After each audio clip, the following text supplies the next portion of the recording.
We're talking about women dying. We're talking about more than half the population not being able to make decisions when not even half of this body has a uterus. But here we are, being silenced yet again. And understand, when you're silencing us, we are actually elected officials like you all. So you're silencing millions of voters from every corner of the Commonwealth when you silence us and don't allow us to amend bills that won't let people vote, that won't allow women to make their own decisions. You're silencing all of us.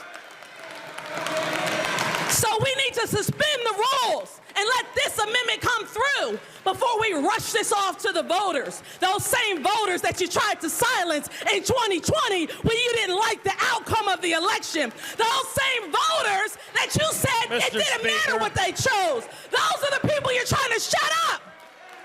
This is rockstar Pennsylvania state legislator Joanna McClinton absolutely laying into Republicans as they advance the GOP-introduced measure, SB 106, to amend their state constitution. Those amendments would include universal voter ID, election audits, and a guarantee that there's no constitutional right to taxpayer-funded abortion or other rights relating to abortion in Pennsylvania.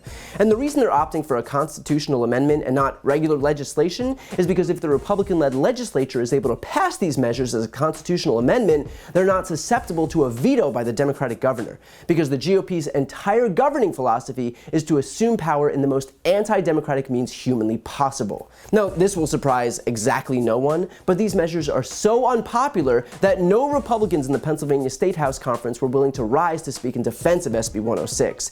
But what they did do is attempt a procedural move to shut down debate so that they can move ahead with voting at around 10:30 p.m. And not for nothing, but when you're too afraid to let people debate a bill and wait until the cover of nightfall just to move forward because you know it's just that toxic, then what you're doing probably isn't on the level. And here's the thing, these state representatives know just how unpopular these provisions are in Pennsylvania. The percentage of Pennsylvanians who think that abortion should be illegal is 16%. 16%.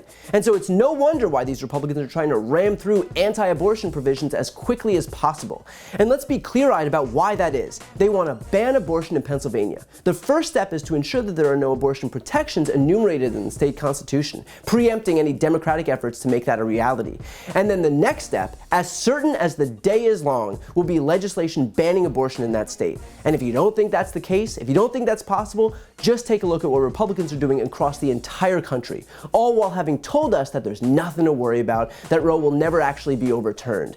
And now those same people in a state like Pennsylvania are suggesting that there's nothing to worry about there, when it's crystal clear what their end goal is. And as far as the election provisions of this constitutional amendment are concerned, this is nothing more than a continuation of the big lie that Republican gubernatorial nominee Doug Mastriano has been breathlessly promoting throughout the entirety of his campaign. It's a continuation of the big lie that Trump too has been promoting that led to an insurrection at the US Capitol.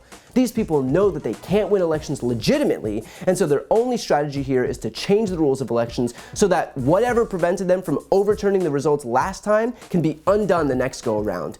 And so even though Biden won Pennsylvania by 80,555 votes, Republicans are trying to convince you that voter ID is necessary because there were all of 5 cases charged in Pennsylvania where a person cast a ballot for a dead relative or spouse. 5.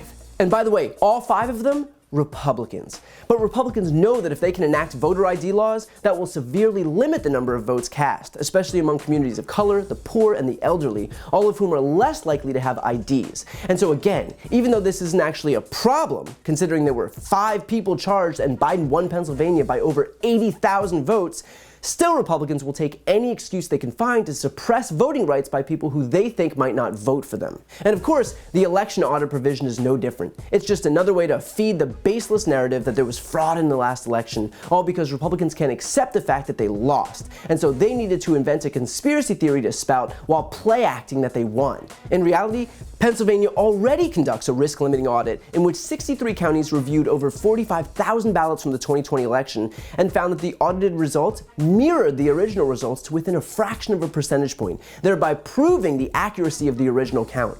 So when Republicans pretend that they need a forensic audit, it's not based on anything happening in reality. It's only based on their desperation to continue to feed the big lie. So with all of that said, let's be clear about what this means. Because the PA GOP's constitutional amendments mean that the governor has no veto power, that means that in the upcoming midterm election, it's not enough to just elect a Democratic governor. Pennsylvanians also have to elect a pro-choice majority in the state legislature. This way, not only will Republicans not be able to pass anti-abortion laws in the state of Pennsylvania, but they'll be able to actually pass laws codifying abortion protections.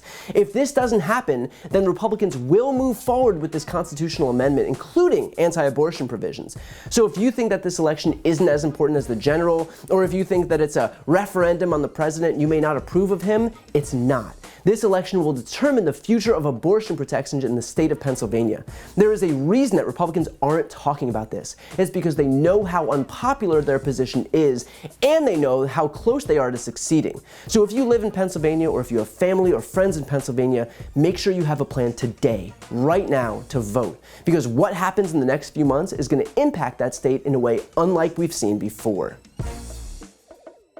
To see more videos like this, click the subscribe button right here on this screen. And to support my work beyond that, check out my podcast, No Lie with Brian Tyler Cohen, where I cover the week's most important stories and interview the biggest players in the world of politics, including President Biden, Kamala Harris, Pete Buttigieg, Elizabeth Warren, Katie Porter, and so many more. The link is also right here on this screen. And finally, to take action yourself and sign petitions on the most important issues, go to briantylercohen.com/petition.